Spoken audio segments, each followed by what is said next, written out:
Friends எல்லாருக்கும் வணக்கம். Welcome to அம்மா சமையல் ருசி. அண்ட் இன்றைக்கி நம்ம என்ன செய்ய போகிறோம் அப்படின்னு பார்த்தீங்கன்னா, ஒரு சூப்பரான சிக்கன் கபாப் வந்து எப்படி செய்கிறது அப்படின்றத பார்க்கலாம். இப்போ ஹோட்டலில் செய்கிற அதே டேஸ்ட்டில் நம்ம வந்து வீட்டில் எப்படி செய்கிறது அப்படின்றத பார்க்கலாம். வாங்க ஃப்ரெண்ட்ஸ், வீடியோக்குள்ளே போகலாம். வீடியோக்குள்ளே போகிறதுக்கு முன்னாடியே உங்களுக்கு நம்மளுடைய சேனல் பிடிச்சிருந்தா சப்ஸ்கிரைப் பண்ணுங்கள், பக்கத்தில் இருக்க பெல் ஐக்கானை கிளிக் பண்ணுங்கள். அண்ட் ஆல்சோ நம்மளுடைய வீடியோ பிடிச்சிருந்தா லைக் பண்ணுங்கள், ஷேர் பண்ணுங்கள், கமெண்ட் பண்ணுங்கள். வாங்க ஃப்ரெண்ட்ஸ், வீடியோக்குள்ளே போகலாம். நான் வந்து இன்றைக்கி 1/2 kg அளவு சிக்கன் வந்து நல்லா க்ளீனாக வாஷ் பண்ணி எடுத்திருக்கேன். ஒரு துண்டளவு இஞ்சி வந்து கட் பண்ணி எடுத்திருக்கேன். ஒரு முழு பூண்டு எடுத்திருக்கேன். அப்புறம் வந்து ஒரு லெமன் வந்து எடுத்திருக்கேன். ஒரு ஸ்பூன் அளவு நான் வந்து ஃபுட் கலர் எடுத்திருக்கேன். தேவையான அளவு உப்பு, 1 டீஸ்பூன் அளவு மஞ்சள், 1 டீஸ்பூன் அளவு கபாப் பவுடர், 1 டீஸ்பூன் அளவு சில்லி பவுடர், 2 டீஸ்பூன் அளவு கார்ன்ஃப்ளவர் வந்து எடுத்திருக்கேன். ஒரு முட்டை வந்து எடுத்திருக்கேன்.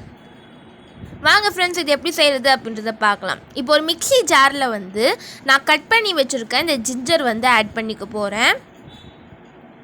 இப்போ இந்த கட்டட் ஜிஞ்சர் வந்து நம்ம மிக்ஸி ஜாரில் சேர்த்துக்கலாம். இது கூட வந்து நம்ம ஒரு முழு பூண்டு எடுத்துருக்கோம் பார்த்தீங்களா, அந்த முழு பூண்டையும் சேர்த்துக்கிட்டு இது வந்து நல்லா வந்து ஒரு ஜிஞ்சர் கார்லிக் பேஸ்ட் மாதிரி நம்ம அரைச்சிட்டு வந்துடலாம். பாருங்கள் ஃப்ரெண்ட்ஸ், இப்போ நம்ம அதை அரைச்சிட்டோம். இப்போ நம்ம க்ளீனாக வாஷ் பண்ணி வச்சுருக்க இந்த சிக்கனில் வந்து இந்த ஜிஞ்சர் கார்லிக் பேஸ்ட்டையும் ஆட் பண்ணிக்கலாம். இது கூட வந்து நம்ம எடுத்துருக்க லெமனை வந்து பிழிஞ்சிக்கலாம். லெமனுடைய அந்த சீடெல்லாம் எடுத்துகிட்டு நீங்கள் வந்து லெமன் ஜூஸ் மட்டும் நீங்கள் வந்து சேர்த்துக்கோங்க. இப்போது இந்த லெமன் பிழிஞ்சிக்கோங்க. இப்போ இது கூட நம்ம எடுத்துருக்க ஒரு 2 டீஸ்பூன் அளவு கார்ன்ஃப்ளவரையும் சேர்த்துக்கலாம். 2 டீஸ்பூன் அளவு கார்ன்ஃப்ளவர் சேர்த்துருக்கேன். ஸோ சேர்க்கும்போது இன்னும் நம்மளுக்கு நல்லா கிறிஸ்பியாக வந்து சிக்கன் கபாப் வந்து கிடைக்கும். 2 டீஸ்பூன் அளவு கார்ன்ஃப்ளவர் சேர்த்துருக்கேன்.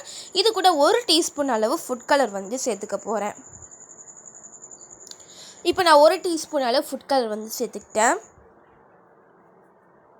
இப்போது இது கூட நம்ம முட்டை ஒன்று எடுத்துருக்கோம் பார்த்தீங்களா, அதை உடைச்சி அதை வந்து சேர்த்துக்கிறேன். இப்போது இந்த முட்டையும் சேர்த்துக்கிட்டேன். இது கூட நம்ம எடுத்துருக்க கபாப் பவுடர் சேர்த்துக்கலாம். 1 டீஸ்பூன் அளவு கபாப் பவுடர்,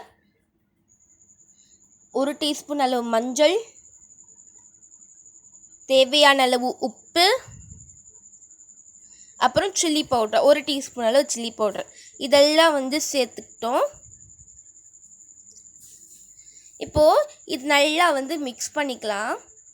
எல்லாமே ஒன்றா வர மாதிரி நல்லா வந்து மிக்ஸ் பண்ணிக்கோங்க. இந்த மாதிரி நல்லா வந்து நீங்கள் மிக்ஸ் பண்ணிக்கோங்க.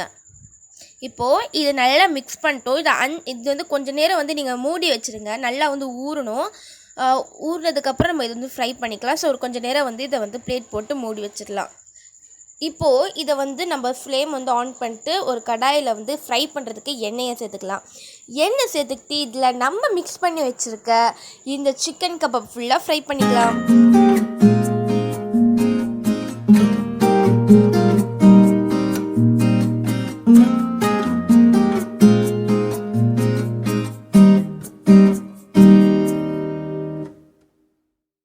அவ்வளோதான் ஃப்ரெண்ட்ஸ், நம்மளுடைய சூப்பரான சிக்கன் கபாப் வந்து ரெடி ஆகிடுச்சு. இது கண்டிப்பாக ரொம்ப கிறிஸ்பியாக இருக்கும். கண்டிப்பாக இதை ட்ரை பண்ணி பாருங்கள். அண்ட் ஆல்சோ உங்களுக்கு நம்மளுடைய சேனல் பிடிச்சிருந்தா சப்ஸ்கிரைப் பண்ணுங்கள், பெல் ஐக்கானை கிளிக் பண்ணுங்கள். அண்ட் ஆல்சோ நம்மளுடைய வீடியோ உங்களுக்கு பிடிச்சிருந்தால் லைக் பண்ணுங்கள், ஷேர் பண்ணுங்கள் அண்ட் கமெண்ட் பண்ணுங்கள் ஃப்ரெண்ட்ஸ். அண்ட் இந்த ரெசிபி உங்களுக்கு எப்படி வந்திருக்கு அப்படின்ற ஃபீட்பேக்கை கமெண்ட்டில் சொல்லுங்கள். பாய்.